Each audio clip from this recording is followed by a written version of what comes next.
When did you recharge the batteries? One was already recharged. Uh-huh. So we have 164 minutes on this battery. And we have another one charging, but okay. Okay, Hugo. Yes, sir. Good morning. Good morning to you. Good to see you. Mm. So we are on day 3. Today is the 14th, I believe. Yeah. Right? Is that correct? Yeah, my watch isn't showing it right now. It's covered with a needle. 14th of January 2015, and we are on day 3 of our interview. And we stopped yesterday with the last thing that we talked about was you and your brother coming back to Brno. Yeah. To your family's house. Yeah. Finding 2 refugee families there. Understanding the situation, you explained to me very, very logically how you and your brother were just like, you guys stay here now, and we're going to go to our father's friend. What's the name of the family? Sekal. Sekal. How would you spell that name? S-E-K-A-L. S-E-K-A-L. It means choppers. Choppers? You know, wood choppers. Wood Wood choppers. Yes. Okay. So tell me, you guys leave your house. I don't even know how we got to the Sekals, because the Sekals are about, I would say, at least a half an hour to 40 minutes by tram. It's at the end of the tram station in Czechoslovakia, which is the place, which is the end, was at that time the end station, and from there, I would say it's a good 30-minute walk. From the end? From the end, so there's no transportation, maybe a taxi, but we certainly didn't take a taxi. I don't remember, haven't got the faintest idea how we walked the last distance, and it's practically the last but one house of the village, which is called Mokra Hora.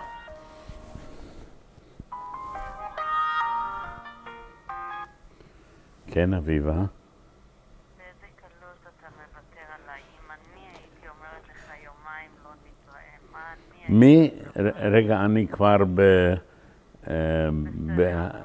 רגע, אין דבר כזה. אוקיי, ביי. Yes.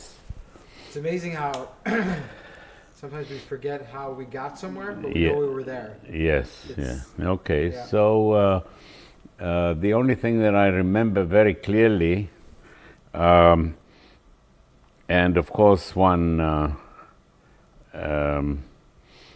there is a way that a person, knowing a particular location, and or notes 2 periods in one's life. There may be an hour difference between them, either by logic or without even realizing it, fills that hour with some logical activity.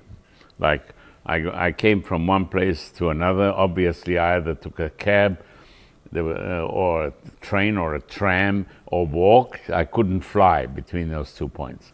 So he doesn't remember, but when he's remembering years back, one automatically fills that gap with some kind of a logical explanation. And history is basically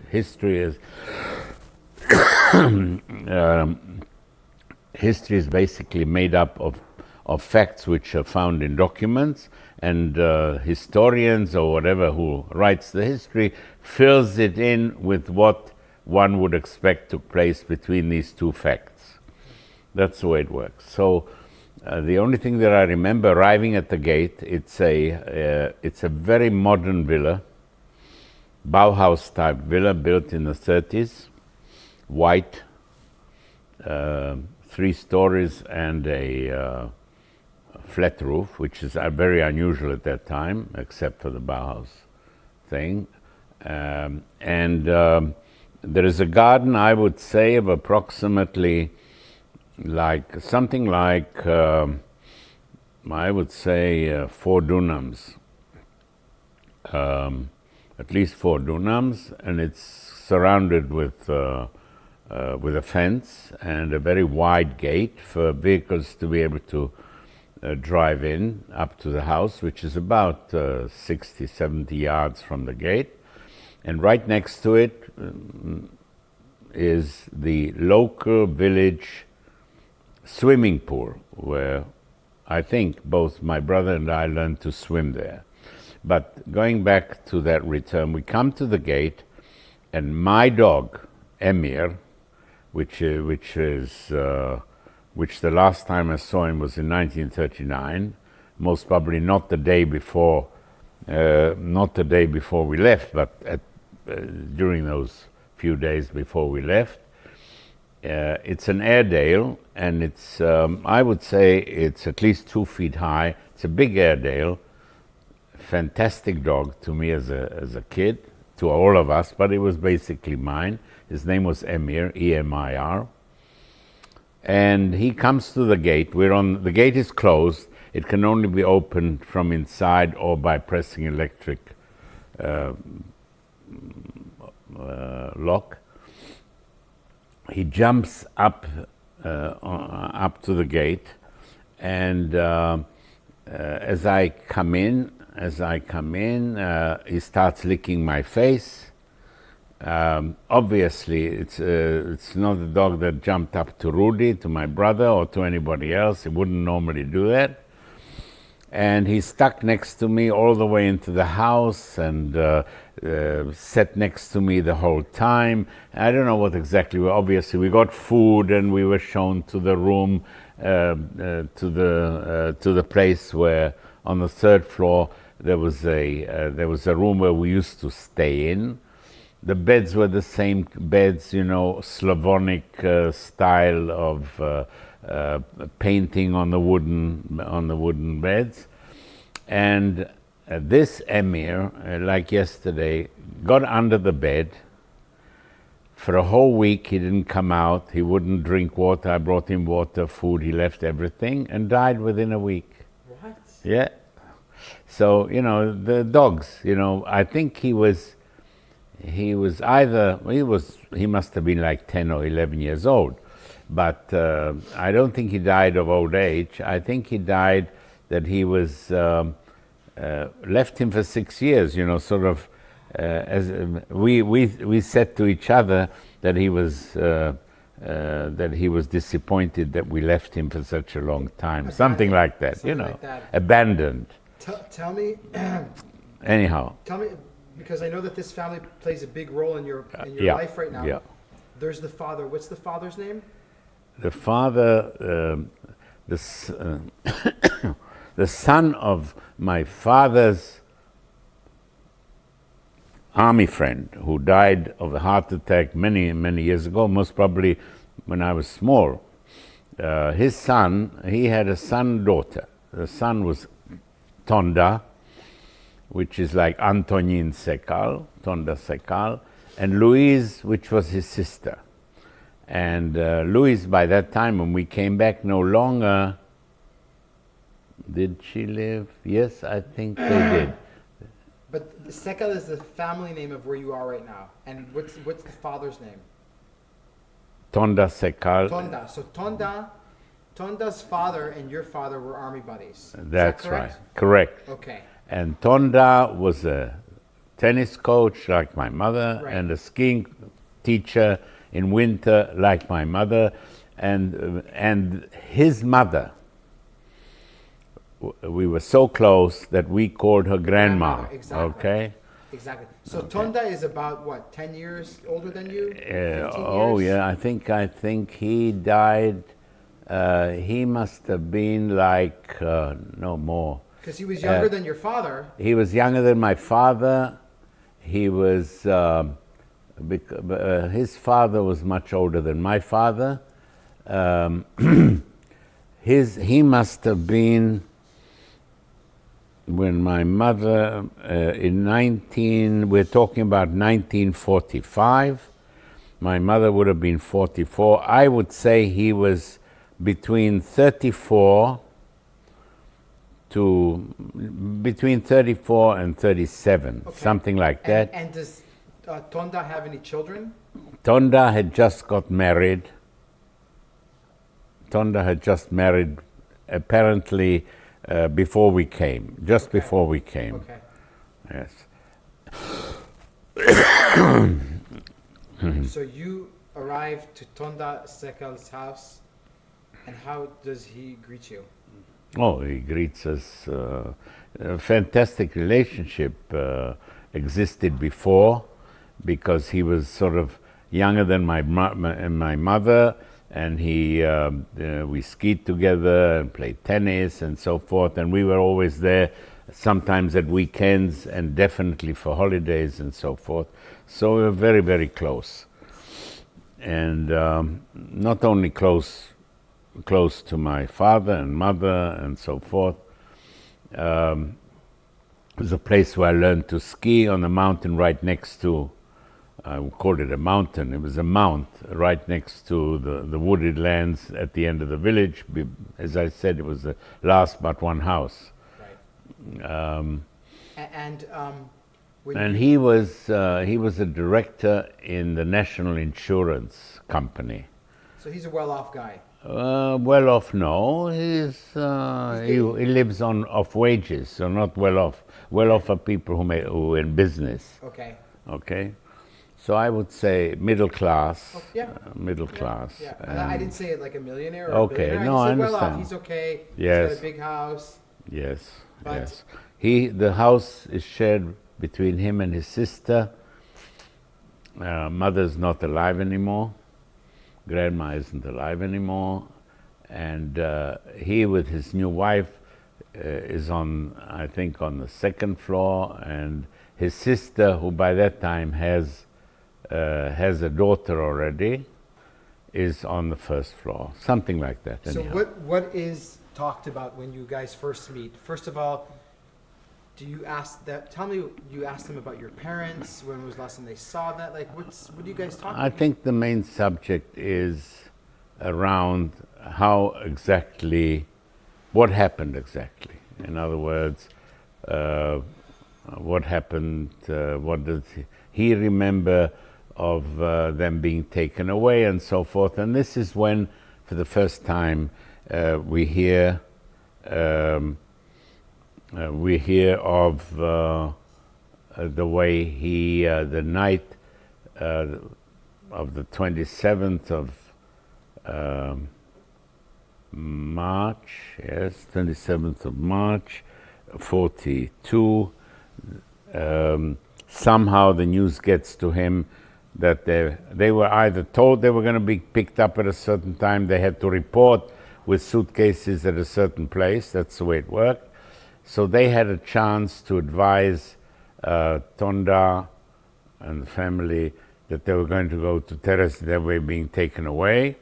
He apparently, according to what he explained, got a moving truck, and first thing in the morning, he came to the apartment, to the house where we lived, and took all the furniture, all the clothing. He cleansed the apartment completely, together with his brother and sister. He had another brother who had polio in youth, so he was a little limited and walked with a cane. And they dug up in front of the house, between the gate and between the house was a lawn. And in this lawn, they dug up,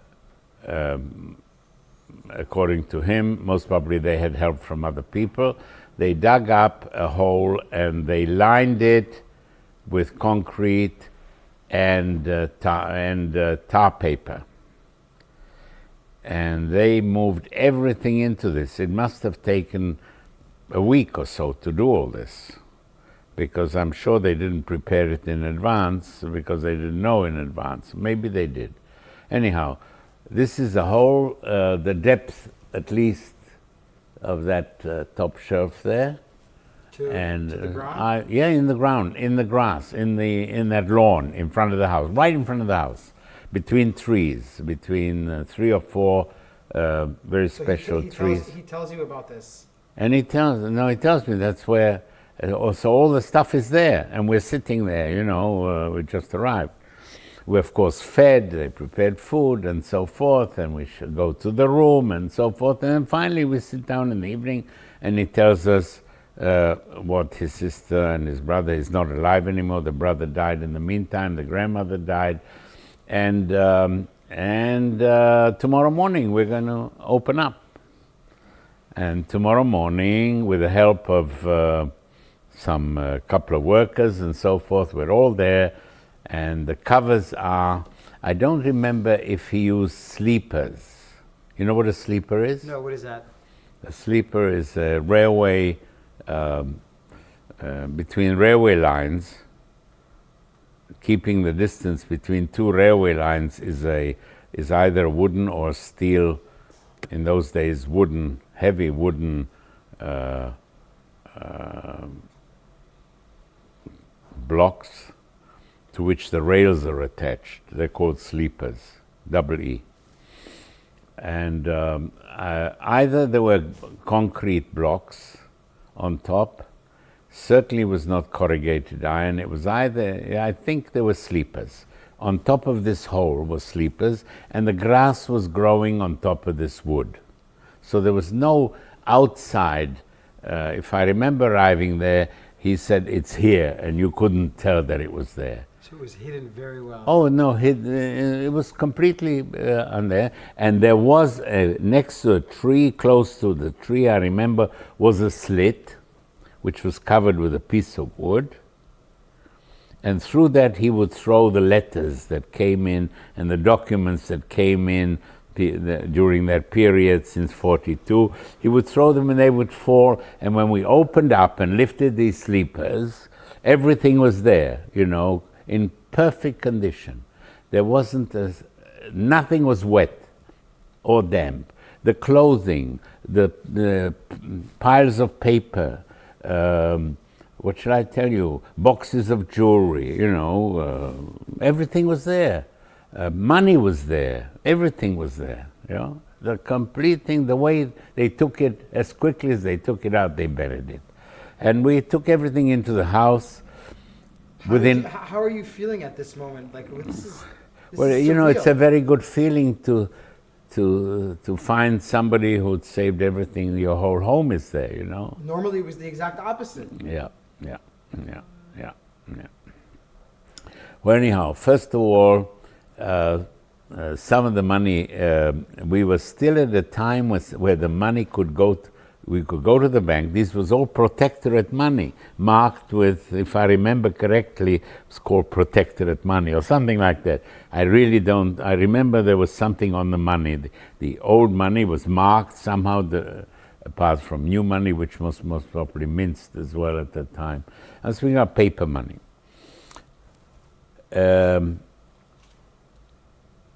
I think that we have to jump. We went to school. Within a few days, we went. It was in the middle of school here. I went to the class, which I left 6 years ago, joined them, and Rudy to his class, according to this.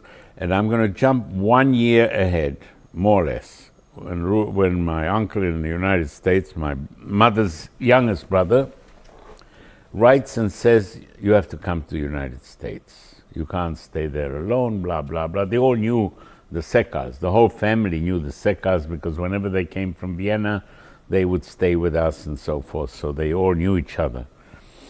And Uncle Kurt, who was the youngest, my youngest uncle, he was also a sportsman, skiing and tennis and so forth. So they were all knew each other very well. And he wrote, well, you have no relatives left. Rene, my cousin, was planning to go to Australia, can't remember what the reason was, but I mean, what brought her to go to Australia. But somehow people were looking to go to the West and so forth. There was no talk of Palestine at all, okay? And my uncle writes, you have to come. By that time, by 46, I had graduated from secondary school, and I had already obtained, because I was a good student, and the fact that I was in England and spoke English well, I was already teaching English. In England, whilst I was in England, during the last year, I set for Cambridge English exams to be able to teach English as a foreign language. And so soon after my arrival in 45, I started teaching English at the Institute of Modern Languages in Brno, mainly at night, mainly grown-ups at night. And I'm jumping, but my uncle's my answer to my uncle's letter was that I would not be able to come because I understand that he could not ensure that I continue my engineering studies in Chicago because he couldn't afford to pay for university. And so it was decided that he would, he had already had 2 children, and my cousins, and they had a small flat in Chicago. He was in the camera business. He'd worked for Zeiss, so and so. He was an expert. In those days, they didn't throw cameras away. They repaired everything. They're like watches. Sure. So this was the reason he got a visa to the United States, because he was a top technician in this business. And so he wrote that he could send Rudy to school, to finish high school, but he couldn't pay for me. So I sold the very, very, I would say, very expensive furniture of my parents' bedroom, which was a bedroom which was bought as a present for my mother by my father in Vienna from the sales of the Schönbrunn Royal Palace, which had many, many bedrooms. And one of the ways that the family got money that they sold, the whole palace interior was sold all over the world. And my father bought a complete set of a bedroom, which included bedsteads and cupboards and tables and chairs, everything that would find in a Viennese high class so and so. And I sold it for enough money to buy a train from Brno, Prague to Hamburg for Rudy, my brother, for a boat from Hamburg to New York, for a train from New York to Chicago, one way, okay? And that paid, selling that furniture paid for the trip. And that's what we did. And he left in 1946. And when he left in 1946, within a very short time, I moved. I convinced, I think Mrs. Ritter and her son left for Palestine. Wait a sec. Or for Israel. Wait a sec. Yeah. I want to get back to the pit for a second. There's furniture in there, there's money in there, there's jewelry in there, there's photographs in there. Where are you living now? Where do you live? We're living on the 3rd floor of this. Sekal. Yes, on the top floor. Not on the penthouse section. Okay. There's a small penthouse section with a room and so forth. We're living on the 3rd floor in a room which is, I would say, 4x4. Okay. Just for the record. Yes. Because you and I both know the answer. Just for the record, explain to me what political situation Czechoslovakia is in right now. 1945-46? 1945, wherever you go, you have Russian soldiers wandering about the streets in uniform. There's no Western soldiers, whatever, seen anywhere. I don't know whether there were any American soldiers in Prague. I didn't see them. You see American soldiers. There is the general atmosphere and feeling is people are waiting for people to come back. And of course, mainly Jewish families. So I was obviously waiting for people that I remembered from my parents that were friends and so forth. Renee, as soon as she recovered from paratyphoid, Your cousin? she came to Brno and stayed with us at the Sekal's place. How, where, and how she slept where for a few days. I have a picture somewhere where she still has no hair. I had a picture where we stand next to a tree with her friend who was in the same class, also a Jewish girl that came back from a concentration camp. I've forgotten her name. Polgar, I think her name was. Her father then was, I think, must have been close to 100 years when we came to visit after 90, in 89, 90, when I came with Martha to visit Brno, we found he still went to a small synagogue to pray, and there were very few Jews left, and he had a non-Jew lady looking after him. He must have been well in his 90s, because he must have been my father's age. Okay. So he was born in 1895. And what about the political situation? So the political situation is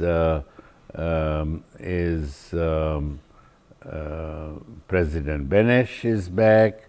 There is a I had a feeling there's a general admiration of what the Russians did. There is a feeling of the Czechs looking at everyone, including students, to prove that you did not cooperate with the Germans during the war. In fact, they were looking at, in spite of the fact that there were no Jews left who hadn't gone to concentration camp, I think Brno was most probably cleared out completely of 100% Jewish families. There may have been some intermarriage families with non-Jews who may have stayed, I don't know. I never looked at that situation. But there was a general feeling of, were you a German-speaking Jew or Czech-speaking Jew? And that made some kind of a difference, because they think, or the people put the German-speaking Jews in the same category as we as kids looked at the German Jewish kids in London, that we were surprised, how is it that you're here when you're basically a part of the enemy state, But I think that most of the Jews were able to prove that they were not cooperating with. Were there committees or something like that? I beg your pardon? Were there committees? No, I think not committees. I think that you had to get a letter from somebody from Czech families that knew. I think there were documents called reliability documents, something like that. Průkaz spolehlivosti, something like a document proving that you were reliable. Reliable in the sense of not cooperating with the Germans. And I'm sure there were Czechs, or half ex-Sudeten Czechs, who now wanted to be considered as Czechs, although during the, which you find in every country. Yeah. you didn't have to deal down there with the Sudeten Germans in Brno? No, we didn't. I didn't meet any. Yeah. I didn't meet any, but I know that this was the attitude. They wanted to, it was a sort of a cleansing period in which people who did not cooperate got certain benefits. I'm sure that there was a financial, there must have been some sort of penalty. Financial benefit if you didn't collaborate.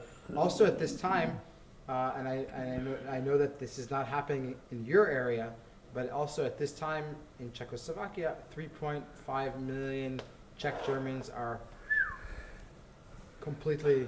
Yeah, we're talking about the Czech Germans that were in that occupied, that were living in Sudetenland, their relatives and whoever who was born and whoever joined them in those areas and replaced the Jews and the Czechs who had moved out of the Sudetenland had to leave. But we arrived, we were so busy with ourselves Sure. that we didn't know what was going on. I can only tell you that within 1 year, all the schools and the universities all students had to spend their summer holidays and other in so-called brigades, which were taking care of the farms which had been abandoned in the Sudetenland. So, for instance, Okay.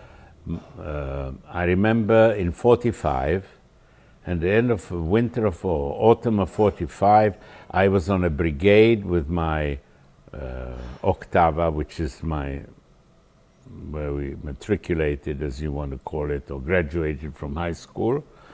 The whole class went to a village where there was nobody, but all the animals were there, and we had to, in the northern part of Moravia, we were given responsibility for a village of, 20 houses, farmhouses, 200 pigs and so many cows. We had to milk the cows, we had to feed the pigs and so forth. And it was after the group before us had collected whatever there was, potatoes in the fields. And I remember that this village, the Germans had poisoned the water, the wells. And everybody and there was a small beer factory in that area, and we washed ourselves in beer, we cooked in beer, which is quite normal because to cook in Czechoslovakia, to cook meat and even knedlíky, with beer. Dumplings with beer was normal, so it wasn't such a bad thing. I know we fed pigs with beer, we gave them beer into the things, and they were making noises, you could feel they were drunk, and cows and so forth, I shall never forget this portion in that particular village.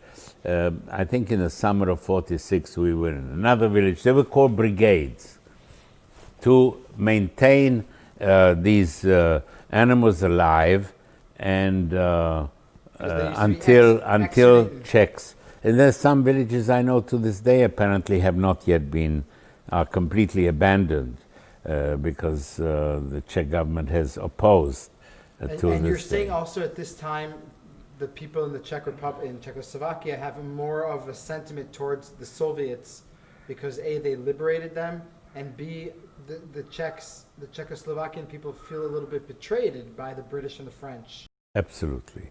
I mean, can you talk about this a little?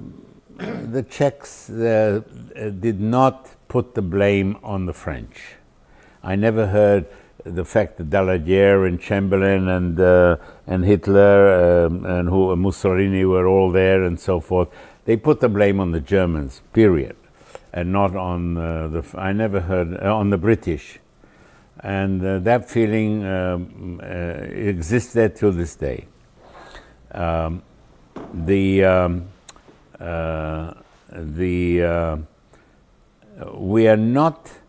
We're not in a communist period yet. Right. We are in a post-war period where as you said before, I won't call it the onus, but there's no doubt in my mind that the Russians were given the credit for liberating, but at the same time, we're talking about a nation represented by its army, which is raping the Czech girls. When anybody's walking around with a watch on his hand, the soldiers will come and say, "Davai suda," which means "Davai suda chasi," give me your watch. Whether it happened, as much as it was a rumor that spread around, we're talking about a group of soldiers, or the units which were around Brno, were maybe units which didn't even fight, but were brought in from very, very low-class areas of Russia, from very poor families, and to them it was like arriving in a place. There was a lot of rape. Girls were not, I'm speaking about 45 now, the period. I think they moved out by the end of 45. They went back. But the immediate situation that we arrived in was that the girls were afraid of the soldiers, and the soldiers would be capable of breaking into a home and finding bottles of perfume and drinking them because they contained alcohol. In other words, the words was watches, mainly watches, that they didn't have apparently. And then I personally once saw a soldier with, 5 or 6 or maybe more watches on his hand in uniform, And there was no Czech army to be seen at that time. There was, the police was there, the Czech police was there, and there must have been cleansing going on with the Czech police as well. I wasn't involved in that. And when do you finish high school? In 1946? 45. In 45, you're already done with high school. Yes, I'm younger than the average, but I finished with the same class. And by the way, how was it to all of a sudden go back to Brno and then go back into your class? Well, most of the boys, not the girls, most of the boys are from the same elementary school where we finished. So I know quite a lot of them. Yeah, no, I know that you know quite a lot of them. Yes, the girls all knew because they were separated from us. They were maybe from the same school, but they knew. Listen, I was looked at by most of them. I spoke English and they all wanted to learn English, so I was very popular from that point of view, and I was a good student. I helped others because we came at it's very, very interesting. We came at a very high standard of education compared to an English education, because the Czech State Secondary School was of the highest possible standard.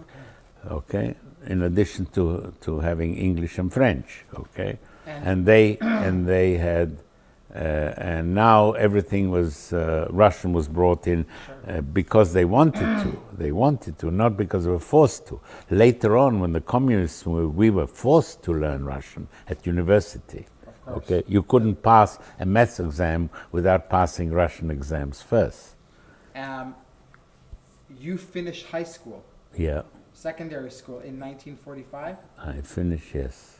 So right after you... 46. 46. In June 46. So in June 46, you finished high school. Yes.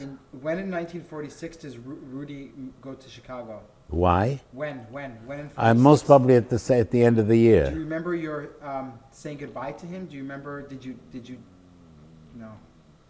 I remember taking him to the railway station. Was it a hard split up? Yes, it was hard because in a way I was handing over. It was hard and it was easy. Okay. I was very happy for him to go to the family, and although I don't think he remembered physically Uncle Kurt, just as he didn't remember his parents. But there couldn't have been anything more exciting for a young Czech boy to go to the United States in 1946. Nothing couldn't be compared. Sport-wise, country-wise, language-wise, he spoke English better than Czech.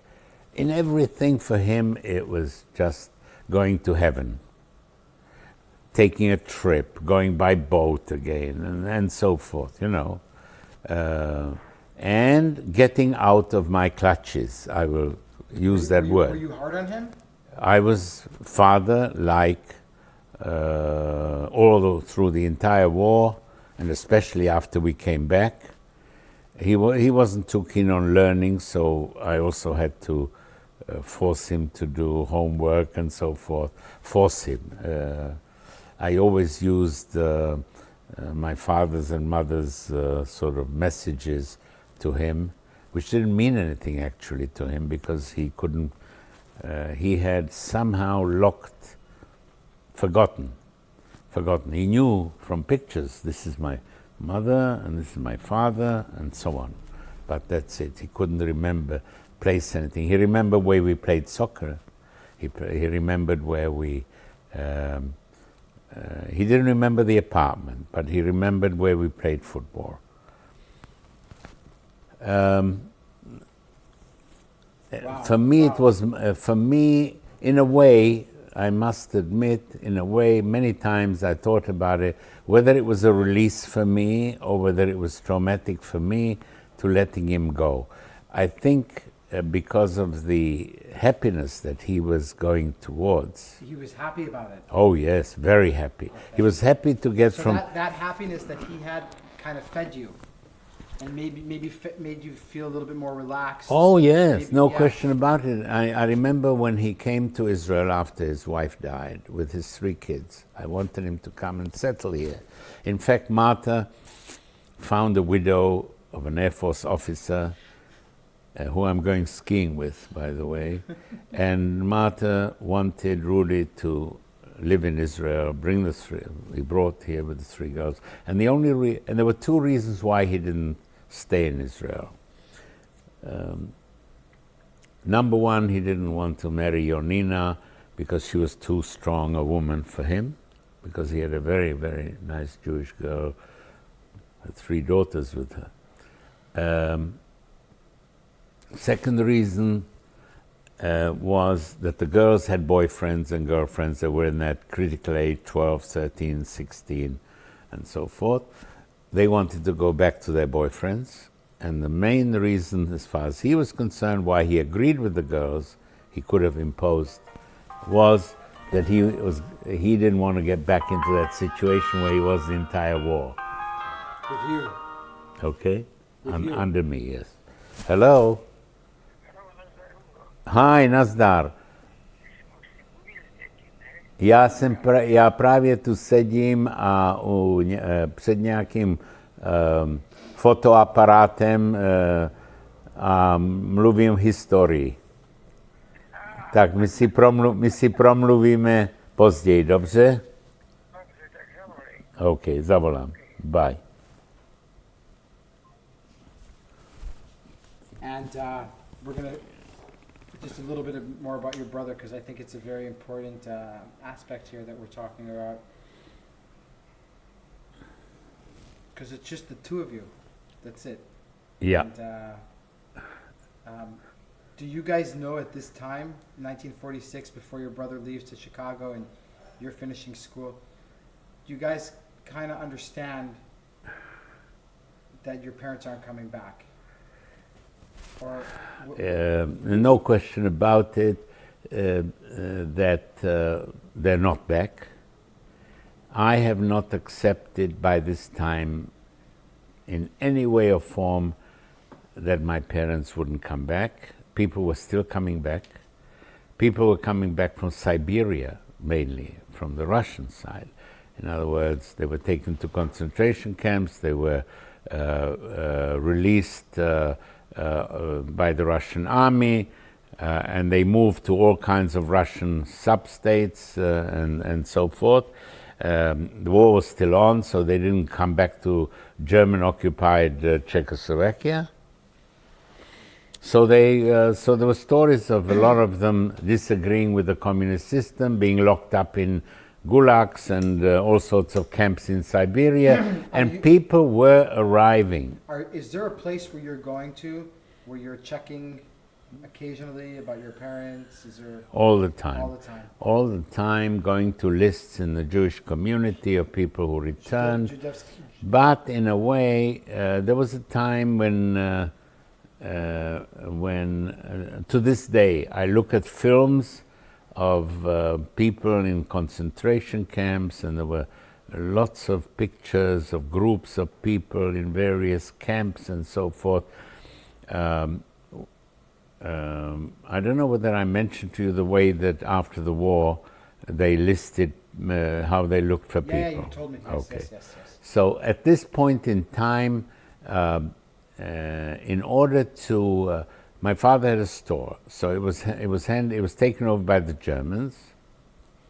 Okay, and there was that people that came back from concentration camps, their property was repatriated, or whatever you want to call it. That the Czech government enabled people, if they proved that the property was theirs, to get it back from the what was German property. It became sort of national property. Hello? כן. מי מדברת? נעמה מהמשרד של צביקה יוסף. כן. צבי מבקש לדבר איתך? כן, בבקשה, תודה.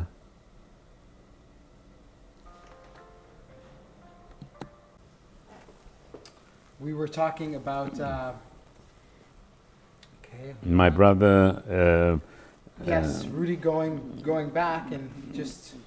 Yeah, I think no. We're talking about Israel now. 19. No, you were talking actually about your father, about after the war. People were given back what the Germans took from them, yes. And your father's store. Did you guys get your father's store back? We got not the store back, because by this time it had been sold.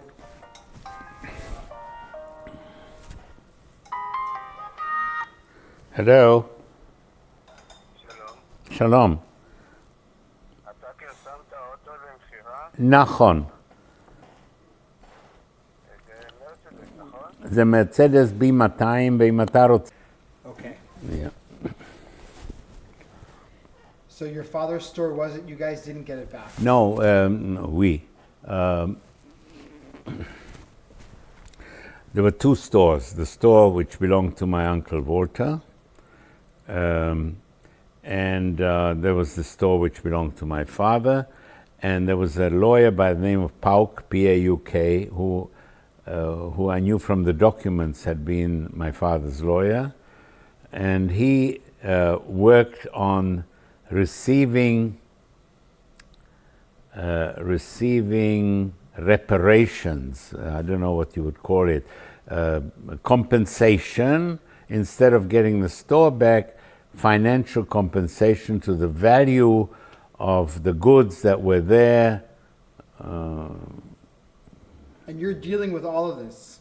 I'm dealing with all this through this lawyer. I only remember that finally we received this money, and when I paid him for his services, I received in Israel the difference of about £9 sterling. Israel? What do you mean Israel? By the time the reparations were approved by the courts, the compensation. You're already in Israel. I'm already in Israel. Okay. I've paid him. He takes off the money which we agreed he would get paid, which was either a fixed sum or a percentage. And the difference of about £9, I remember it it was a joke in a way, because You got 9 pounds. I got about 9 pounds, yes. So, in a way it was a joke, but he worked very hard. He must have worked like 3 years. Unbelievable. Yeah. Tell me, this whole time that you, after the war, that you're in Czechoslovakia, Yeah. 1945, 46, do you start hearing more and more and more the word Palestine? Do you start hearing more and more and more? No, nothing. Not interested. Not interested. I know there's nothing going on in Palestine. It's British and so forth. I have no connection. I did not know at that time that a great uncle of mine has been I remember later on that he got out of Dachau and went to Palestine. And I didn't know that my mother's first cousin, was in Israel since 1933 because she married a German Jew and they moved to Palestine. I didn't know about that. I only found that out late when I arrived here. So there was no connection whatsoever. Our eyes were, by this time, all my uncles and aunts, which were all alive, except my mother, right, were in the United States. By this time, they were all in Chicago. Okay. And, so you finish high school. You're yeah. done with high school. Yes. 1946, you're done with high school. Yes. Rudy goes to Chicago. Yes. Where is Hugo? What does Hugo want to do? Where is Hugo wants to study aeronautical engineering, which was the plan from the age of 11, right? Right. But in Czechoslovakia, there is no such a thing as aeronautical engineering first degree. Okay. It's only a master's you can go for. So you have to take an regular engineering degree, normally in mechanical engineering. So you have to go study mechanical engineering. So I got a scholarship for mechanical engineering. I got as much money from the scholarship, which was about 5,000 crowns a month, and I got a little bit more money from the fact that I was teaching at night, every night. English? Except Sunday, yes, teaching English. I also taught maths, because I was good at maths, or I was bad at maths, and because I was bad at maths, I could teach because I had to put more effort into math than other people, so I had plenty of money, or had enough money to move back into. By this time, 46, whether it was towards the end of the year or earlier, first of all, one of the landladies with her son went to Palestine, to Israel by this time. No, Palestine still. And I think Mrs. Drachman, who was the second one who lived in the apartment. Living in your house. She's living in the apartment, not the house. No, in your parents' apartment. In my what? In your parents' apartment. Yes, apartment. They moved out and I moved in. Okay. They moved out. So you actually slowly got back into your... I got back into the apartment. By yourself? Yes, by myself. But I was by myself very short time. Within a few days, I found a student who was finishing his veterinary surgery. He was older than me by 2 or 3 years. He was in his last year of veterinary surgery, Petr Kuchera, who became a very, very good friend of mine. He became the dean of the university in Prague, of the School of Veterinary Surgery, many years later, during the communists. He was a terrible anti-communist, but he somehow survived. He died 4 months before the 89 revolution. His wife was who I knew very well, was very disappointed. I spoke to her about it. But anyhow, so I moved into the apartment. I brought a few things which were left over from the furniture, which was at Sekar's. My father's chair is still was 3 months ago still there. It's been upholstered, newly upholstered. It was the only thing which was left. Where? In at the Sekar's home. It's still there. My father's, very high. You never wanted to bring it here? No, I didn't. First of all, I didn't bring any furniture. I brought only. The communists didn't allow us to. Well, they did allow us because I was a pilot, but I didn't. It didn't occur to me to take it away from them. Now tell me, at this time, I'm going to ask you. Yes. How old are you? You're 20. Yes. No. No. 18. 18. Yes. You finished high school. Yes. You just started university. Yes. Engineering. Yes. Mechanical engineering, correct? Yes. You're on your own now for the first time in your life, like no little brother. Yes. How is? Do you start university? Do you go to the University of Brno? Yes. The university yes. that you go to? Yeah. You start there. It's 1946. It's a technical school. Technical school. But Yes. Technical college. Is there any time for love? There is definitely time for love.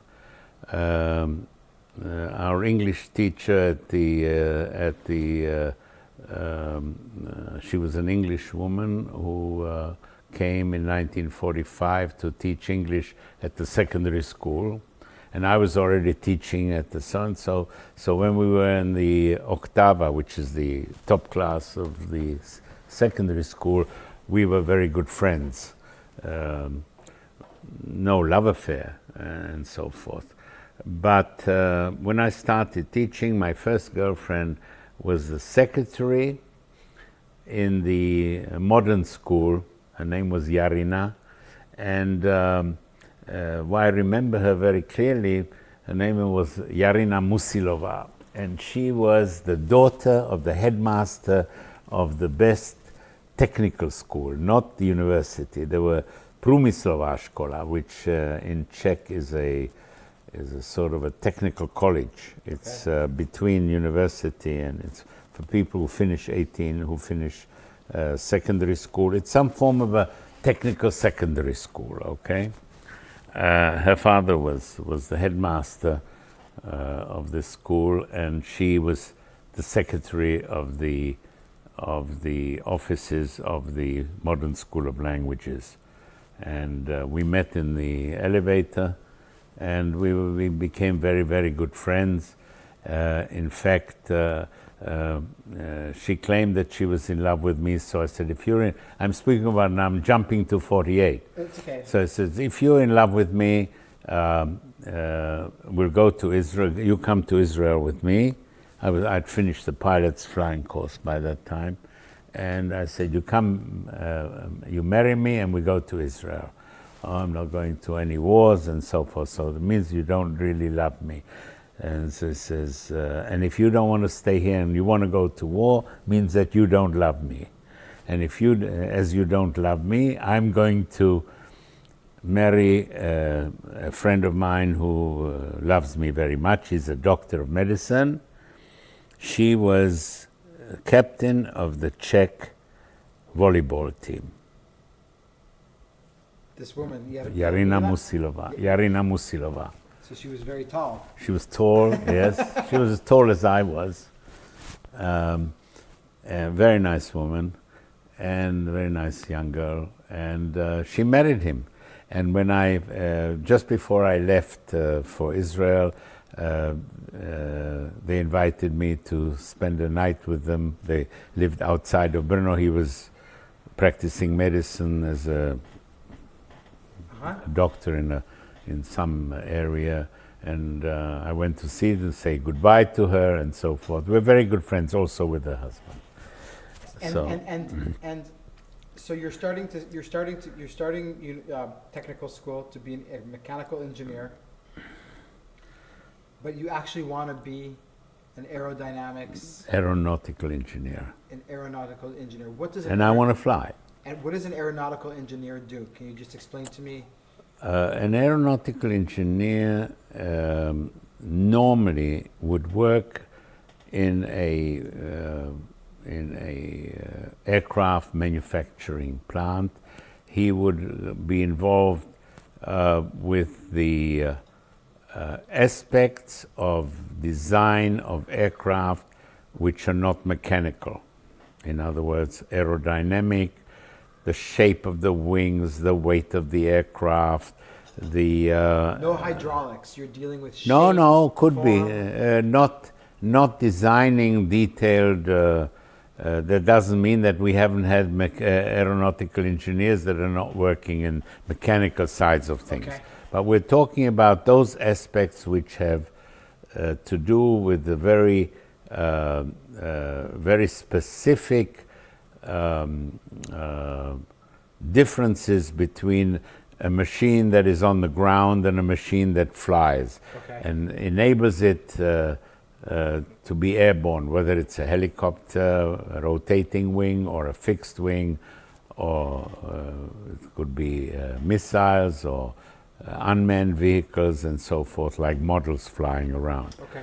So the aspect of the effect of air providing the lift on an aircraft is the basis of aeronautical engineering. Okay.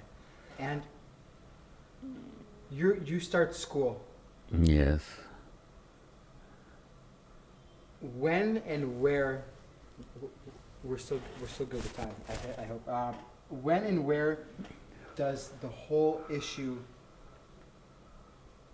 start to come up Of Israel, of Palestine? Palestine.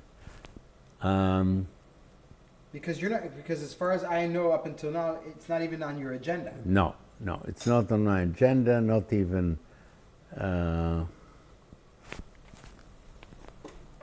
there's nobody even among my friends, which are mainly non-Jewish. There's one very good friend. She's older than me. I'm very close to my cousin Renee. She's still in Brno. 46, she's still in Brno. By the end of 46, 47, no, later. I would say that she's in Prague. She is working in Prague and learning to be a dental Hygienist? Yes, dental assistant. She lives with the Koretz family, which she was in concentration camp with, who is some sort of there is some kind of relationship there from her mother's side, some sort of a cousin relationship on her mother's side. And I see her very often. Whenever I went through Prague to visit my girlfriend from England, I had a girlfriend who was much younger, was 3 years younger than me, and it was a very serious love affair. And she lived in Teplice Shanov, which was in the north. Her father was a soldier in the Czech army in Great Britain. Her mother was an opera singer. Mother was not Jewish, father was not Jewish. Her name was Hechtova, Liesl Hechtova. And we had promised each other that we would maybe someday get married. And I used to take my motorbike, and go up to Teplice Shanov, which is like from Brno to Teplice Shanov, is like on a motorbike, I would say 6 or 7 hours. At least, okay? Yeah. It's right across the whole republic. And in Prague. on one of the trips that I remember was towards Christmas of 1947, I believe. I was on my BSA World War, most probably between the two World Wars, motorbike, 1928 model, if I remember correctly. And halfway to Prague, the engine froze, the chain broke. I got it to the railway station, I put it on the railway, and I said, I'll pay for it when it arrives in Brno, and I never went to pick it up because it costs more, I think, to pay for the train than to fix it, or something like that. And I continued, and I arrived in Teplitz Shanov on Christmas Eve. The parents went to a party, and we went to a film, which was called Muži nestarnou, Men Never Get Old, and we were on Christmas Eve the only two in the cinema in Teplitz Shanov on that evening. So that's how I spent Christmas Eve of 1947 in Teplitz Shanov. You know, you're talking about 1947.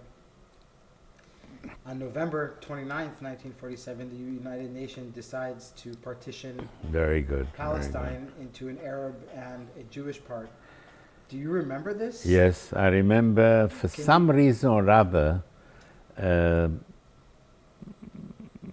maybe through a friend of mine who was a doctor by this time already, a woman. She was a polio victim. She was older. She eventually came at that time to Israel, at about that time, to Palestine. I think she was the one who somehow told me what had been going on, and that there had been a vote. I certainly did not hear or on the radio listen, as many people did, most probably. Yeah. I don't think many people in Czechoslovakia, first of all, there weren't many people. Secondly, 47 was not yet, the communist putsch had not taken place, and nobody in Czechoslovakia, especially Jews, were thinking of going to Palestine. If anybody, the general attitude was going to the United States, okay? Maybe a lot of my friends went back to England, and they did, because of education, because they didn't do so well, because of business opportunities. A lot of our friends who had gone back to Czechoslovakia went back to England, Australia, and so forth, all over the world, but I don't think that I know of anybody who went to Israel. But you remember this occasion of the United Nations partition, but it didn't really have a big effect on you. I certainly remember it very clearly, and remember one thing we've completely forgotten in this thing, the three Tomashov boys. Now the three Tomashov boys that were with us at the Liverpool station, the five of us who went to the Texas. Ah, yes. Now their parents, both parents, the mother and father, got out on a certificate in December 1939 to Palestine. They were in England. The boys were in England? And the parents somehow got out. They didn't go to concentration camp. There were no concentration camps being sent from Czechoslovakia at that time. They got on the last boat, or the last people to leave Brno for Palestine in December 1939, and they settled in Jerusalem. And during the war, when we were writing through the International Red Cross, there was correspondence the entire war between these three boys and their parents in Palestine. It wasn't easy, but there was correspondence. It took 2 months, 3 months by boat, whatever the way there was. I don't think there was any airmail at that time. So when the war finished, we went back to Brno, my brother and I, and those three boys went to Palestine. Palestine, not Israel. Sure. And in fact, we were not in touch with them till very much later in time. Anyhow, during the War of Independence, the oldest brother, my friend Felix, died in the battle for the Old City, and Willie, who's still alive, who was a judge, worked for the town major in Tel Aviv. And when my wife, when Martha, my wife, got out of the army in 1949, we met, And he arranged for her, as a part of her being released from the army, found her a room in Jabalia. You know what Jabalia is? Which we lived in afterwards. But it was through him that we got this room in the middle of this Arab town, where there were only Arabs there, the French embassy and the Arabs. We got a room on top of an Arab house due to him, which was sort of Arab property. I want to go back To November. no to you in Czechoslovakia 46, 47. You want to become a pilot? You want to work in the aerodynamics? I want to work in aeronautical engineering. I want to become a pilot. I am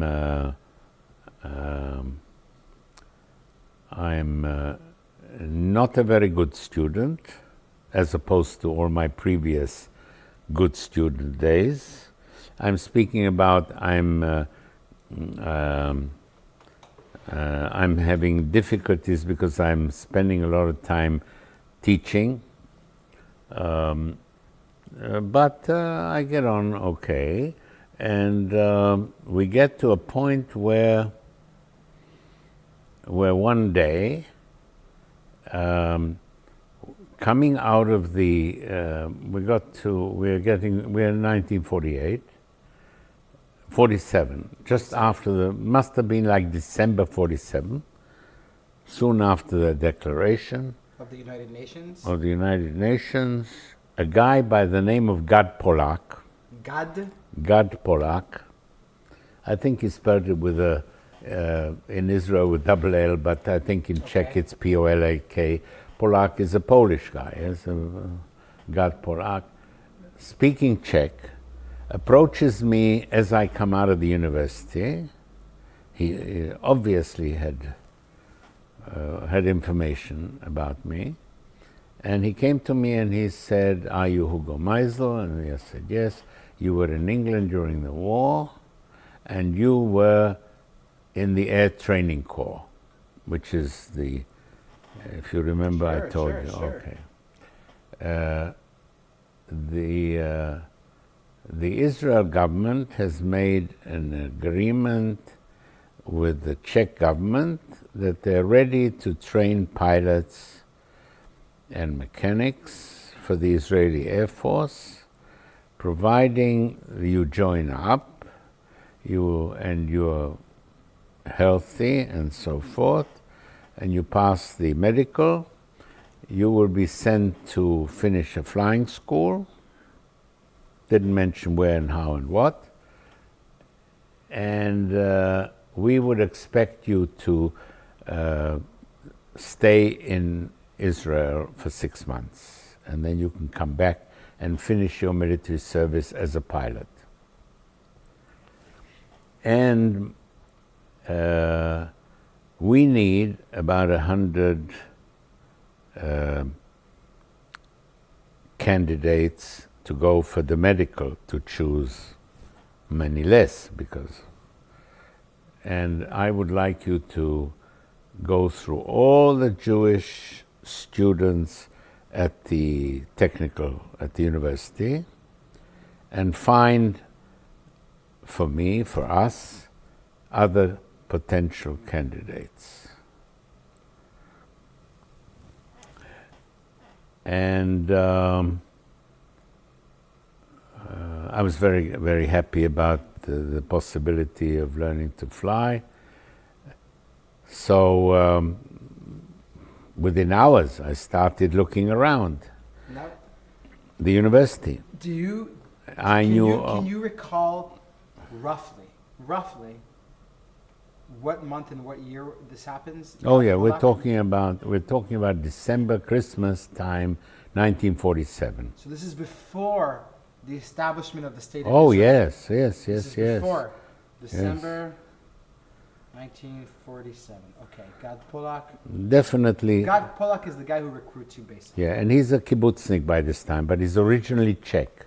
Czech or Polish? Czech, Polish by name, Polak. He's a Polak. Polak. Gad Polak? Gad Polak. And he's from a kibbutz. Which kibbutz, I don't It know. doesn't matter. It doesn't. Polak. It took a few days to find out that there was no other Jewish, between the ages of 18 and 25. That was the criteria. That was the criteria. So you don't find anybody really? I found no one except this doctor who was finishing medicine, and she certainly wasn't in a medical condition. She was an ex-polio. She was walking with a cane. And of course I report to him that the only people that I found were about 40 Bulgarian Jewish engineering students at the university, and that they're all willing to come. Wow. And 40 Jewish Bulgarian engineers. yeah, among the couple of hundred or how many. Now, there is no university at this time. There is a medical school in Bulgaria, there is a legal school and all other schools, but there's no engineering school. And for years, all the Bulgarian engineers studied in Prague or Brno. How did they study? It was well known. They would come with their families would farm vegetables, high-class vegetables, just outside of town. They would put up a little shack. The mother and father would work this shack, sold the vegetables, and with that they paid their sons or their whatever it is. I recruited these Bulgarians. Wait a minute. Handed over their names to Mr. Polak, and the next time I met these thing was in Olomouc at the flying school, the first day we started. So wait a minute. Those of which passed. Okay. Yes. So you recruited 40 Bulgarian students? If it was 39 or 41, I don't know. Don't remember. And these are Jewish Bulgarians? Oh yes, Jewish, yes, all Jewish, yes. All Jewish. And that's a hell of a job to recruit all these people. no, it wasn't a hell of a job, because once you told 2 or 3, it moved like spread. fire, and so forth. So do you consult with anybody at this time? Should I do this? Should I not do this? No, I have nobody to talk to, and of course it's all secret, top secret. Tell me about that. It's top secret because nobody's to know that the Czech government, who is part of the United Nations, there's an embargo, okay, that I don't know about the supply of arms at this time. Of course, no. Okay, and certainly I'm told that it's a top secret in the sense that apart from speaking to people, I'm not to divulge until I find the person and I know that he's reliable, etc. Can I speak to him and send him to Mr. Gad Polak? So one day we arrive, I get an invitation to report in Prague on a Monday morning to the Ministry of Defense Medical Board of the Air Force in Prague. I'm in Brno. And I am sitting in my apartment, not talking to anybody about it, and there's a knock on the door, and Joe Placek is at the door. Who's Joe Placek? Joe Placek was with my brother in the classroom in England. He is the same Joe Placek who became a colonel in the Israeli Air Force by the name of Alon and was murdered in Washington, being the air attaché. To this day, we don't know why he was killed and by whom. So you're in the apartment in Prague, and what's his name? I'm in Brno, in my apartment, and Joe Placek, alias Alon later on. What was his name? Placek. No, in Hebrew. What did he change his name to in Hebrew after?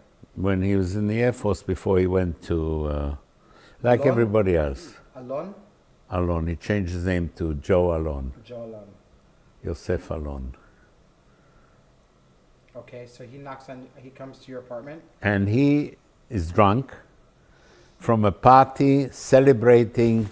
He was a very poor student in England, and he couldn't, his Czech was not good enough to go back to school, so he went and did an apprenticeship in jewelry. And they were celebrating receiving his apprenticeship diploma, and he came back. We kept in touch because he lived in Brno. We kept in touch during the whole period. That's about the only way I could describe it. Because if you remember, I told you sometime at the beginning, I told you that his uncle owned the building in which I was born. Right. And they had the apartment on the first floor. They were the rich Placheks. So he knocks on your door. He knocks on my door, and he spends the night in my apartment. And in the morning I'm dressing, and he's waking up, sort of a hangover. And he said, "Where are you going?" I said, "I'm going to Prague, to the Czech Ministry of Defense Medical to go and join a pilot's course." And he was also a cadet in England. Okay. So, "You're going and not taking me with you?" So I said, didn't occur to me, because the condition for going to the Air Force was high school education, university, and so forth. "Listen, there's just no way I can take you. Apart from the fact your uncle would kill me if I would so-and-so." So he insisted. Didn't have any money, spent all the money that he'd had. "You're buying me a ticket and you're taking me with you." Okay, he convinced me. I says, "What can happen if I don't pass the exam? So what's it to you? I'm very keen," and so forth. "I must go." So I bought him a ticket. We went to Prague, and they saluted us as we walked through didn't ask us names or anything else. Guys arrived at the main gate of the Ministry of Defense, like yesterday, I remember it, big gate. The building's still there. Saluted us, and we went in. Not in uniform, just like that. Most probably that day many people arrived. And he's standing behind me when I only spoke about it yesterday, I think something like this.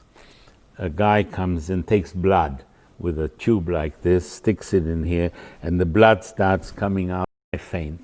And the next thing is I find myself standing up, supported by Joe, who was behind me, who's holding me, and I recover from so-and-so. I've never been good at seeing blood when I can't do anything about it. When I have to help, I'm okay. So anyhow, that's my memory of that medical. We both passed the medical. We both arrived at Olomouc's recruiting. We must have been something around about 60 potential students. The date on my documents is that I joined the Israeli Air Force on the 7th of May, 1948, which is like a week before the state was proclaimed. Of course, the documents are not Sahala. It's all kinds of... Can you talk to me about this agreement that was made between the Jewish agency and the Czechoslovak government? What was the deal? I don't know. With your...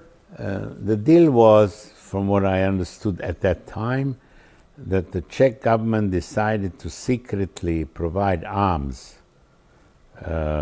to Israel and train air crew, ground crew, and army personnel.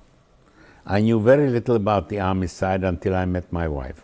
That's a story a little later, because she was in the Czech army brigade, in the Israeli Czech brigade for Israel. We arrive in Olomouc, say about 60 people. And we're lined up. There must have been like 25 Czechs, of which 3 were Poles, originally Polish, something like that, and about 40 Bulgarians, or maybe less. Anyhow, this unit is standing there, and we're given a month.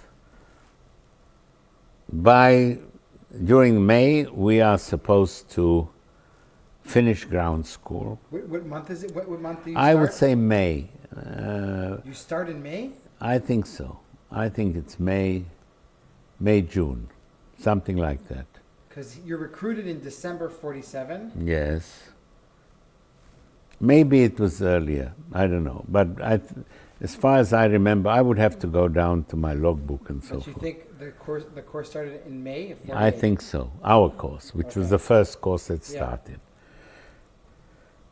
And I only remember that I was teaching most of the others, aerodynamics and navigation. I was supporting whatever ground school we had, and of course helping the Bulgarians, who were all engineering students. So the person who had the most difficult time was Placek. So I taught him and so forth to keep up with the if you didn't pass the ground school. Everybody's Jewish. Everybody's Jewish. The commanding officer is an ex-commanding officer of 310's fighter squadron by the name of Otzelka, and we're dressed exactly as other courses in the flying school. There are at least two at least, other courses which are in various stages of so-and-so. And within 1 month we had to start flying, and of course the number of pilots that will start flying will be far less, maybe a quarter of the ones that were there. Yeah, not everybody finishes Yeah, the course. and the Czech Air Force expects 50% to drop out due to ground school. They can't make the grade. And they start flying, let's say, 50% or 60%, and then half of them for during off flying. So you really, in the end, get about a quarter of the original group, which is more or less what goes on here, the worldwide. So we're there. The month is over, and Captain Otzelka says, tomorrow we start flying. And the number of people that is going to start flying is certainly not going to be all of you. You've all got through ground school. I don't know how, but you've all made it, because there was a terrific will of everybody wanted to go to Israel and become pilots. So he stood in front of us, we with our rifles, and we're lined up, rows of three, most probably no more than 15 or 20 lines in a line. And this goes on from 5 o'clock in the morning, I think must be 3 or 4 hours. And he expects to throw us out because of this. Didn't help in the classroom to get rid of us. He has to get rid of, there's no money for so many people to fly, and most probably not enough airplanes in this flying school. So right towards the end, he stands in front of us, and there's this group of 60 guys, and he says, I'm facing you. He himself, the sergeant, he took over from the sergeant, and he says, the flight will turn to the left. Left turn, like this, with his hand. All the Bulgarians turned according to his hand. And the Czechs, left turn. Thank you. Whoever turned right is out. And there was no Bulgarian, maybe one, which was left on the course. And so we were 25 Czechs, including 3 Polacks. That's how he, Otzelka, got rid of the Bulgarians out of the course. Exactly like that. Okay? Well, what other choice did he have? On base of anti-Semitism, he couldn't get rid of us. We were all Jews. He could have said, Bulgarians, this course is only for Czechs. I can't take responsibility. This was the way he did it. Everybody thought it was fair. Because we were told in advance, if you don't get through this test of, I've forgotten what it's called. And when you guys are doing this course, are you guys separated from the rest of the cadets that are doing other courses? We are eating together. This course is like any other course, except nobody knows that we're going to Palestine, Israel. To Israel. Okay. And do you In fact, when I write to Rudy, who by that time is in Chicago. Yes, he's just finishing school, and I write to him that within a few weeks I'll be able to wear a tie. I'm the Czech Air Force and so forth. I get court-martialed because I sent a letter not through the censorship. That's another story. Out of the 25 or so, I think 20 of us or something like that, in order to finally make Israel.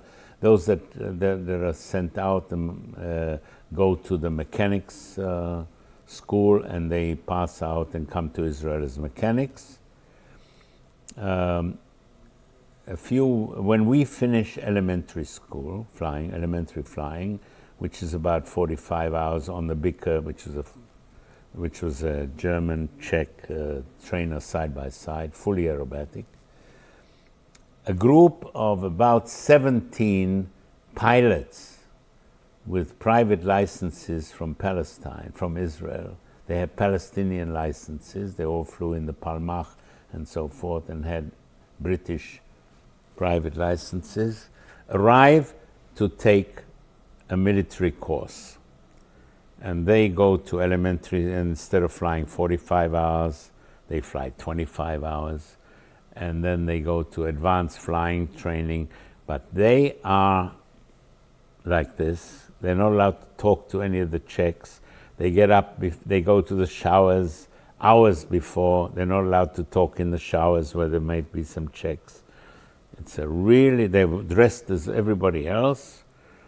I don't think that it was so well kept that I don't think any of the courses, although we had breakfast together, lunch together many times, I don't think they realized that these were Palestinians, or they were Palestinians. Okay? And we finish flying school together. I must get to Yom Kippur, the 13th of October, 1948. On the 12th of October, I went to Otzelka, and I said to Otzelka, I'd been released from prison by that time, from the military prison. I said to Otzelka, tomorrow is Yom Kippur, which is a very important day in the so-and-so. We are here about 40 Jewish so-and-so. There's no synagogue in Olomouc, which had a large Jewish community, but nobody returned. To give you some idea, in Brno, I think there were 7 Jews that came back, Brno Jews that came back after the war. So, and this was a large Jewish community. So, I go to him and says, I understand that about 100 kilometers from here is a Czech Brigade for Israel camp. They train to be parachutists, tankists, all the disciplines. And they will have a synagogue because there are 2,000 of them there. And Otzelka said, what do you want from me? He says, give me a truck. We are 40, a GMC. And gave me a truck next morning. Day before, there was a 12th, and a driver, and we drive to Velká Strelna, which is the camp at which they're all being trained. About 10 miles from Velká Strelna, the engine starts boiling, steam coming out of the thing, we can't go on. I lined up the guys, I sort of took charge. I lined up the guys, and they pissed into the radiator, and we reached just in time for dinner, for Yom Kippur, for the meal. Yes. In a giant hall, hangar, lined up tables, all in one big hangar, 2,000 people sitting on, benches, and we're sitting there. And I sat down opposite a fellow whose name was Mishi. He was next to his girlfriend, who eventually I met in Israel. And we talked. We were in blue uniform. They were all in green uniform. When dinner was over, he took his girlfriend to the women's quarters. And I'm going with him. Nice guy to talk to. Where's he from?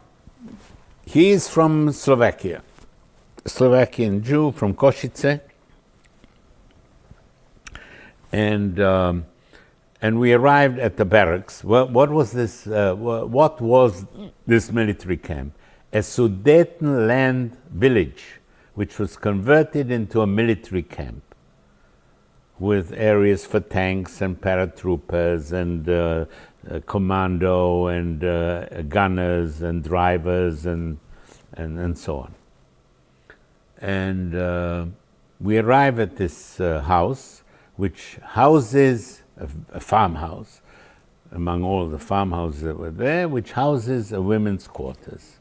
And I walk with him to the door, and the door is a kitchen door, and there's a glass window, and in there are bunks, 3-level bunks on all the walls around, and there I see a beautiful girl, and I said to Mishi, I said, how can I meet this girl? So he said, tomorrow there's a religious girls, tomorrow you go to the synagogue, wait outside the synagogue, at about lunchtime they'll come out.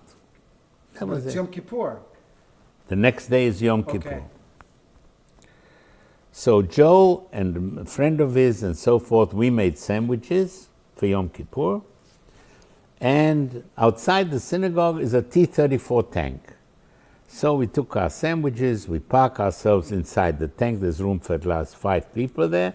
The 3 of us were sitting there eating sandwiches and waiting for the synagogue to come out. At about 11:30, out comes this Martha, my wife, my future wife, comes out with it's snowing. It was a very early winter. She comes out with a Napoleon greatcoat, which means it's a coat which has this high collar like this, up there, and the coat is touching the ground. And they touch the ground for very good reason, so that the cold wouldn't come in from below. It was intentional. These were the greatcoats.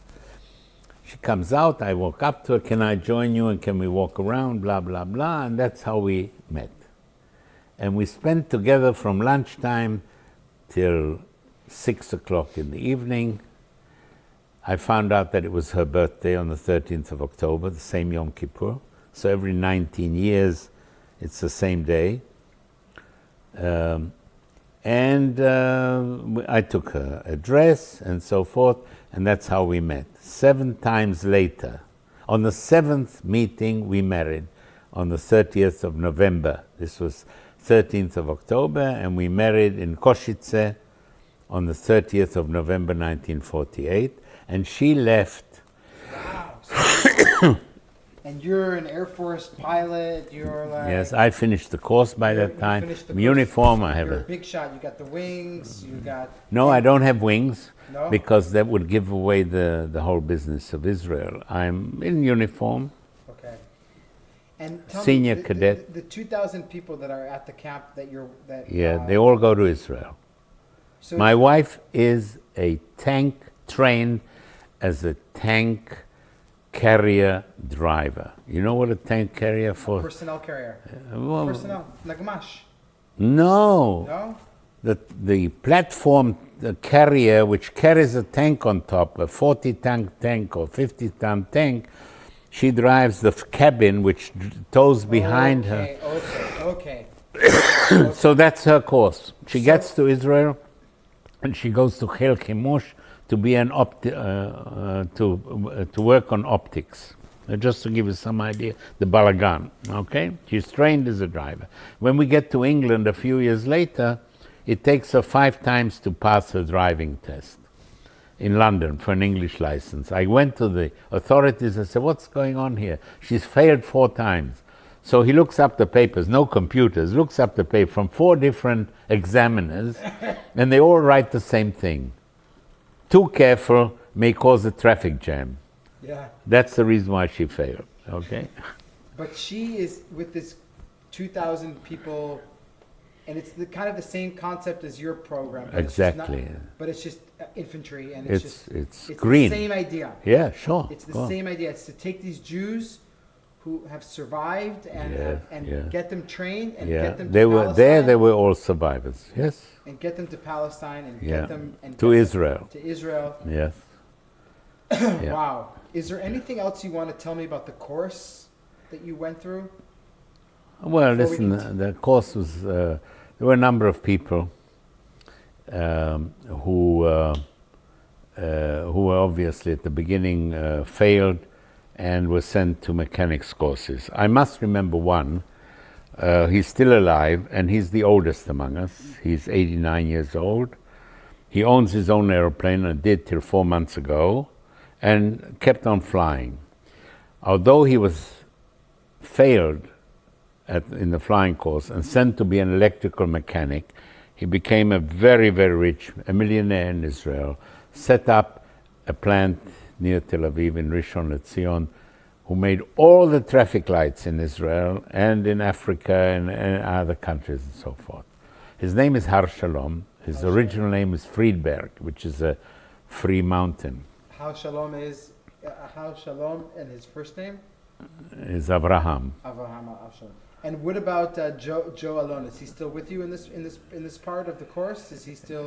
Oh yes, Yeah, he yeah. finishes the course. I think he finished. There's a book written Yeah. about the course. I also saw this Yes. Yeah. this book, and it says here in Hebrew. I'll read it in Hebrew. Yeah. It says, בשנת 1948, ערב הקמת מדינת ישראל, נחתם הסכם חשאי עם ממשלת צ'כוסלובקיה, ובעקבותה הוקמה טייסת מיוחדת בבסיס חיל האוויר הצ'כוסלובקי באולומוץ, במטרה להכשיר טייסים לחיל האוויר הישראלי ההולך ומוקם. הטייסת הורכבה מ-22 בחורים צעירים שנאספו בדרך מרחבי אירופה הרוסה ממראות הלחימה. לאחר שהצליחו להלחיץ ברובם ניצולי שואה וזה. So, In this book is written by Munk, no? Manor? Manor, Yehuda Okay. Manor. He is the three of us left alive of the 22. Alive? Alive. Yehuda Manor, he's still alive. He's in an old age home. He wrote the book, He wrote the book. composed it from all the 22. The stories of all 22 go in there. There are most probably pictures of my parents in there as well, and Rudy. Each one sort of a life story. And the other one, the third one that's alive, is a fellow whose name was Lebovich. I think it's Liran now, or something like that. Lavon. And the three of us, he is also sick. So the three of us have remained from the 22. From the 22. Joe and myself, I was top of the class. By the way, the very interesting thing is, the Czechs never told us how we were doing unless we were thrown out of the course. And whenever anybody was called to the commanding officer, it meant he was being washed out. You know what washed out is? Sure. Okay. So that's what went on. And in beginning of November, we're about to finish the course. I and a fellow called Ben Chaim Blackie of the Palmach group that came among the 17 are called to the commanding officer. You Which- and one of the And the Palmach and the man in charge, as an officer, in charge of the Israeli group that came when we finished elementary flying. Another group came of 17, I told you, which included 2 South Africans, came to be trained as well. And when the flying finished, we didn't get a wings parade for a very good reason, because at that time already, the relations between Israel and Czechoslovakia, due to the communists, was breaking up. So there was no parade to be made to keep it secret and so forth. the course was finished, let's say, like 5 hours before the final. We did all the tests and so forth, but before the final parade or something. And and Blackie, Ben Chaim, who was in charge of the Israeli group, is called to the commanding officer. And we both go there, we know we're going to be washed out, because that's the only time the commanding officer called you to his office. And we're standing there, and he's standing there, and the colonel, the base commander, is there. And he says, Hugo Marom, and he was a captain in the Palmach already. I was nobody. I was just a cadet. We want to congratulate you. You're top of the class, me, and he's top of his class. So we were it was more than a surprise, because 13 hours was given to everybody before they soloed. Before they? At the beginning of the course, you fly dual with an instructor, and when he feels that you're good enough to fly alone, they allow you for the first time in your life to solo. Fly alone. So and the break-off was 13 hours. Joe Alon broke the Czech Air Force record, went solo in 6 hours and 45 minutes or something like that. He was really very good. And I'm at 13 hours, and I'm 12 hours and 50 minutes, and 13 hours and 10 minutes, so I'm going to land, and I'm going to be sent for a washout, because it was automatic. And as I get out, my instructor, I've forgotten his name, says to me, the commanding officer wants to fly with you. And I fly with the commanding officer, and he sends me solo. I think I had 13 hours and 20 minutes. So I was 20 minutes beyond the washout rate. And then so I was expecting to get washed out all the time. And finally, I find myself being the top student of so-and-so. So they kept records, and they're all there. It's all in the book. So if you want to learn more about this course, all the courses and all the people, they're in Zdeněk Klima's book, which is in Czech. All of you guys, even the Palmach guys and even you guys, did you know what the hell the Palmach was? Did you know who these people were? Yes, of course, because I taught aerodynamics and whatever they needed, the Israelis, in English. They spoke English. Udi Gazit, father, I met before May. I met him, he will most probably tell you when. I met him in Prague at the embassy. And he was on his way to Italy to a civil course.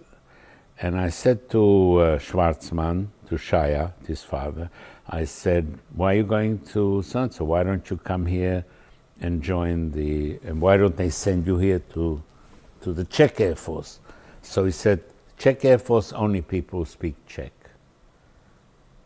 And so I said, who told you that? He said, that's the story that's going around. So I said, you tell your Air Force commander that 3/4 of the instructors are ex-RAF, they all speak English, and the rest are Russian Air Force pilots. So anybody who speaks Russian or English can come to the Czech Air Force course. He went back. Instead of going to Italy, he told Aaron Remez, who was then the Air Force commander, what I said. I didn't know who he was. And as a result of that, this group of 17 arrived, of which 15 were Palmachniks and 2 were South Africans. South African. Yeah. And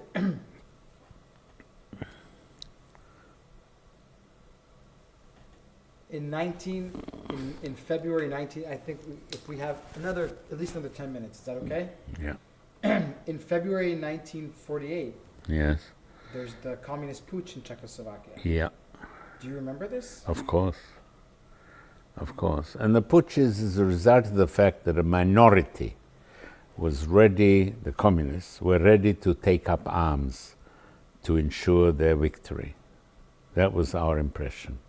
And as the Czechs had never had a civil war in the history, yeah, there was no chance that that anybody was going to take up arms against these communists, okay? So it was very simple for them, although they most probably were less than 30%, to, I don't know whether it's a putsch. I think it was... Coup d'etat. I don't think so. I think it was, there Jan were... Massari there kills were- himself. Like, what, That's different. That's a different part of it. I'm speaking about the elections. There were elections, and they won the elections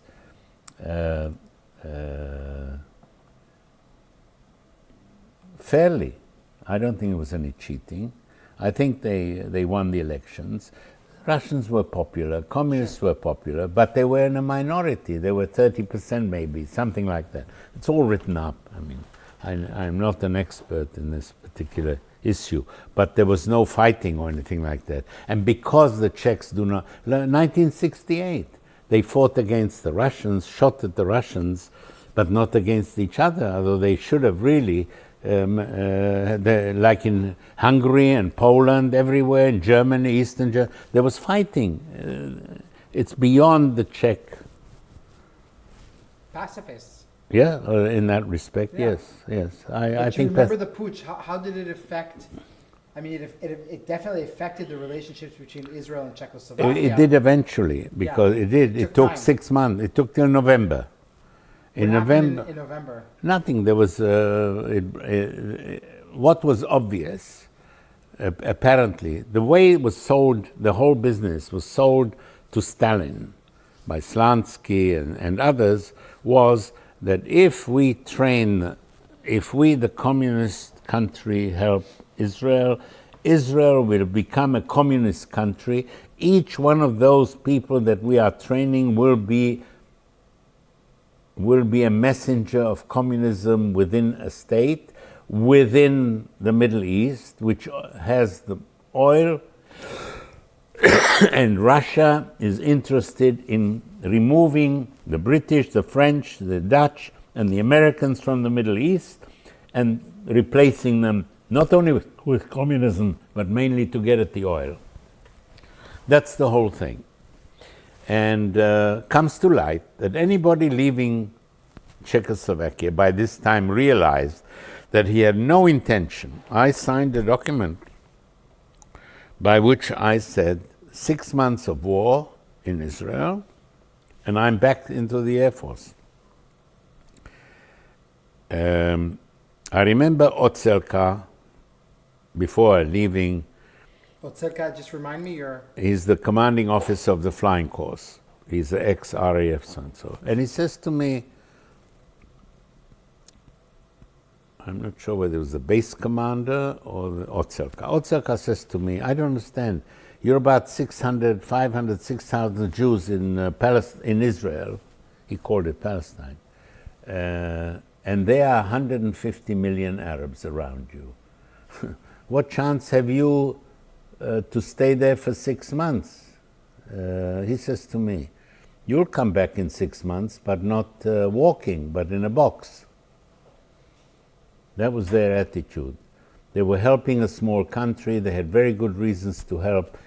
I'm speaking about the people. It was very popular to help another Czechoslovakia to rise out of the Habsburg Empire, here to get their own back on the British for Munich. This was behind, that was really behind the beginning of the assistance the Czechs were willing to give, contrary to the United Nations embargo and so forth, okay?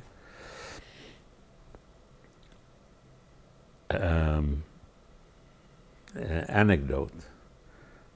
I wrote to my brother that I would soon join, and I'm court-martialed together with another cadet who wrote to his girlfriend in New York, and the letters went not on purpose, but we posted them without taking into consideration And censorship. you're court-martialed for censorship.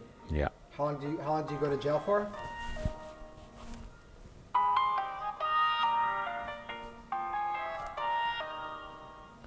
This telephone drives me crazy sometimes. You see?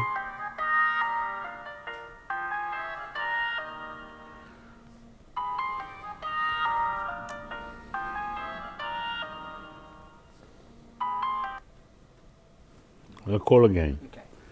How long are you how long do you get jail sentence? In the middle of the course, I get court-martialed, and we're standing at the court-martial, name, and number, colonel sitting there, another officer standing next to us, with two of us being court-martialed at the same time. I give my number, and as I say, Hugo Marom, without looking up, this colonel must have been nearly 60 or something, quite. That's a message. Excuse me.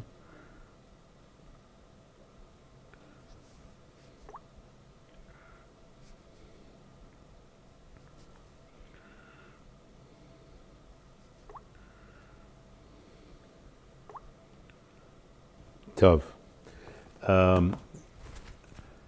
He says, are you any connection with Pavel Maisel? So I said, yes, he was my father. On that he says to me, without looking up, he says, your father was my commanding officer in World War I in the legions. Instead of 3 years, you're going to get 3 months, both of you, for breaking censorship, secrets to the United States from a communist state. Instead of 3 years... It was already a communist state. Oh yeah, we're talking about October maybe, something like that. And so we were imprisoned in the Maria Theresia dungeons of Olomouc, and instead of 3 months, we were pardoned off after 1 month. And 1 month we kept on flying because it was more important for the Czechs to get us out as pilots. So we would, at 5 o'clock in the morning, got our bread and water, and a couple of soldiers with rifles would march us up 2 miles to the airport, from the dungeon to the airport. They waited all day at the flight line. When we finished flying, we marching, not walking, marching left, right, to the prison, where they took our shoelaces, and the two of us slept on wooden boards in a real dungeon, where there was a small slit for air coming up from outside, in which my girlfriend, my Olomouc girlfriend, had a dog, and she would bring sandwiches. We only got bread and water. At lunchtime, we got bread and water, separately from all the other cadets. She would bring sandwiches and let them down on a piece of string through the window. And as a result of that, she wanted me to marry her when I got out. Okay. Anyhow, so it was my luck that Colonel, whatever his name was a legionnaire. There was this business of to this very day. I've got all the documents from my father. World War. Yeah. Of the Czech Legionnaires, yeah, absolutely.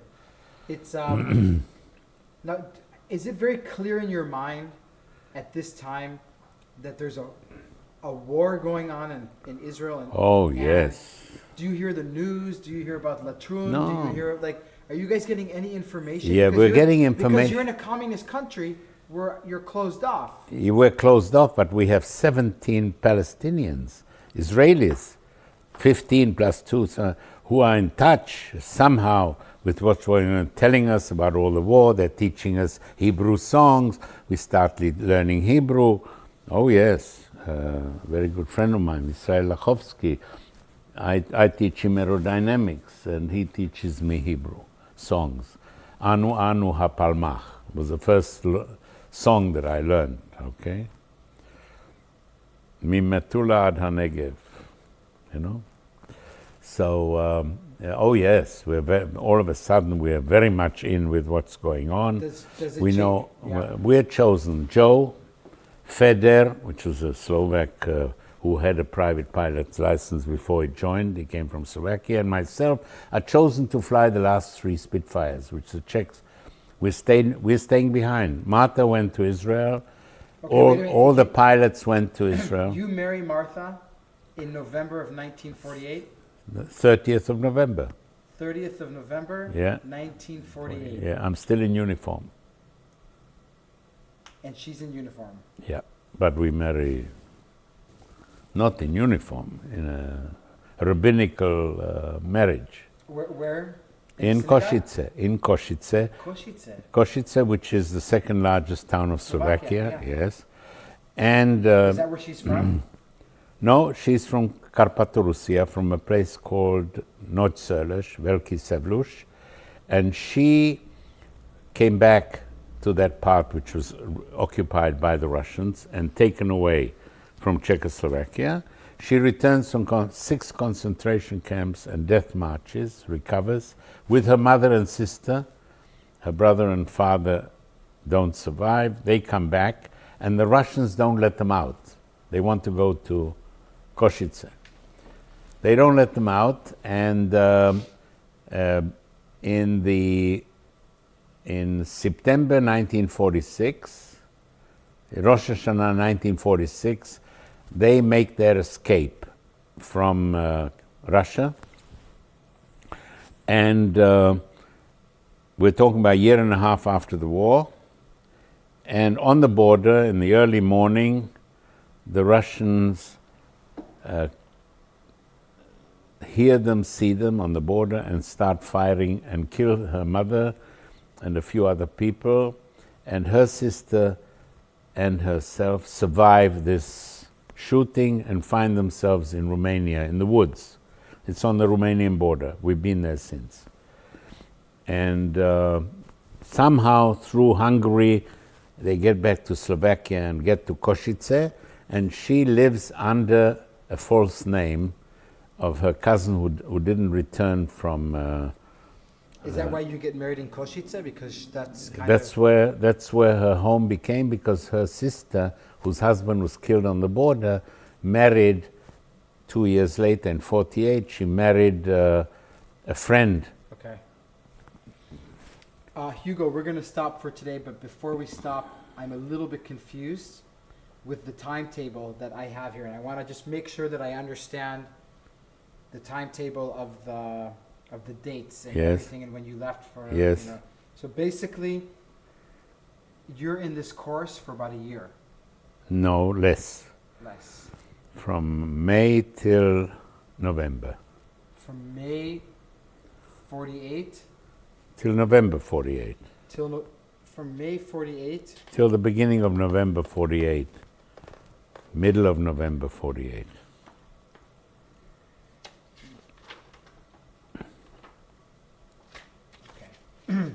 you start in I think it's May. May. I'm just writing it down just so that I have it. Yes, May 1948 until mid-November. so when you get married, you're already done with the course. Yes. Okay, so November 1948, and on November 30th, you and Martha get married in Košice. In Košice. In Košice. Okay, and this is where we're going to stop because this is a good place to stop, and I'm going to turn off the camera.